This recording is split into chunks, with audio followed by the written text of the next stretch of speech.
And this was a project I had recently, as well as actually last year, but so, and this is just kind of an example of just some of the projects I get that aren't involved in biology. This was for the Pace Center. Does anybody heard of the Pace Center out in Parker, Colorado? Yeah, I know, it's a small town. Anyway, it's a entertainment venue, and they actually get some pretty decent bands. It's pretty popular in Parker. Anyway, every 2 years they do this survey. They send out all these surveys to people that have been there and people in the community, and they ask them, all these questions about the Pace Center, what bands they like, and just basically to help them program their next season.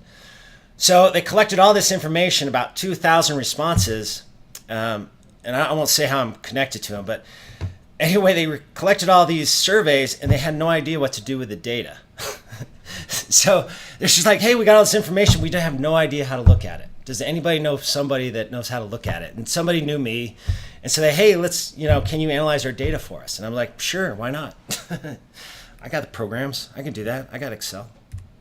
Actually, what I used is Jump Pro on this one. So this is an example of Jump Pro. So they'll ask, so what you can do with these things, you can actually do text mining. So in 5 words or less, one of their questions was, what was one thing you most like about Parker Arts? And so you can look for terms. So location and venue obviously came up first, 260 times in 1,888 responses. You can also look for phrases: close to home, small venue, great venue. So when I show them this data, I'm like, hey, the biggest thing people like about you is where you're located. So yay, you got that covered.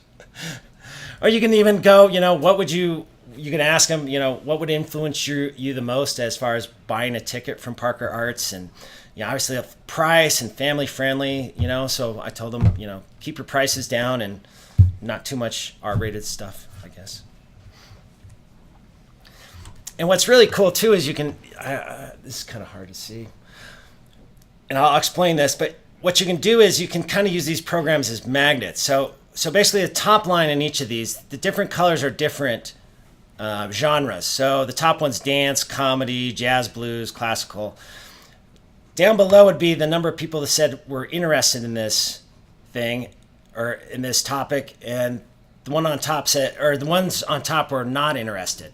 So it's kind of like a magnet. The more responses to the bottom one, the more they liked it. And you could kind of follow it, especially like family programming down here. You can see that they're really into it, about age 30 to 45, and then, not so interested in family programming.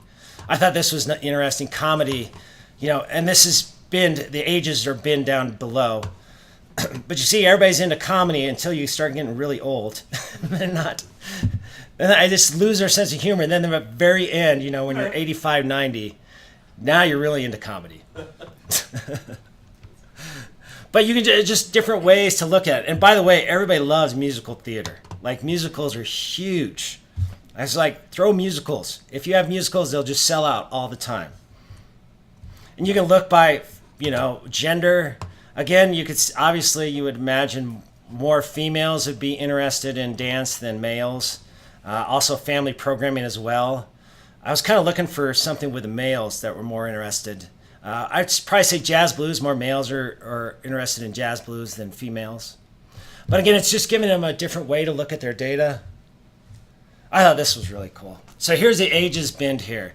So they actually did. So they would ask people, given these groups in this category, 80s to 90s music, which ones do you like? Who would you go see and who would you not? And we have them binned here.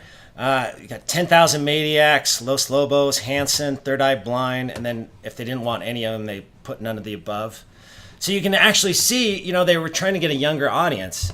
So I told them, hey, if you're getting a younger audience, go for Third Eye Blind. There's a lot of younger people kind of like that group. If you're into, if you want females, go for Hanson. This is completely amazed me. Is that there's 75 to 80-year-old women that know who Hanson is. They're like, yeah, I want to go see them. All right, cool. And then, obviously, Los Lobos is coming. I think part of it was on this advice, but obviously there's going to be a lot of older males there. So if you're looking for a date and you're a man, probably not the best concert to go to. And then it asks people about their musicals, Mamma Mia, Sound of Music. So you can characterize them based on the people that, how many people voted for that one. And here's what I find is cool is if you kind of break this down, so it's all in the same order. But if you look at the ones where there's disproportionately more males, it seems to be things involving like military, South Pacific, Miss Saigon, which I thought was fascinating. They're actually doing South Pacific, and it was part of it was based on the information that I gave them. How are we doing on time? Doing okay.